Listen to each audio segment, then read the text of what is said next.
యెహోవా కృపగలవాడు, ఆయన వాత్సల్యత ఎడతెగక నిలుచున్నది.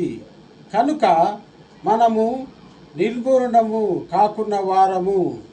విలాప వాక్యములు 3వ అధ్యాయము 22వ వచనము. ప్రియమైన సోదరి సహోదరులారా, మనము దేవుని దయ వలనే ఈ లోకంలో జీవించుచున్నాము. మనము ఆయన యందే జీవించుచున్నాము, సంచరించుచున్నాము. ఆయన యందే మనము ఉనికిని కలిగి ఉన్నాము. కరుణామయుడైన యెహోవా దేవా, సృష్టికర్త అయిన యెహోవా దేవా, మేము ఆరాధించున్నాము, మేము గణపరుచున్నాము.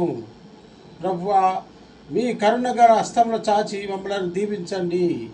మీ సన్నిధిలో ఎల్లప్పుడూ మేము సంచరించుచు మిమ్మల్ని ఎల్లప్పుడూ మయంపరిచేవారుగా ఉండినట్లు మమ్మల్ని దీవించండి.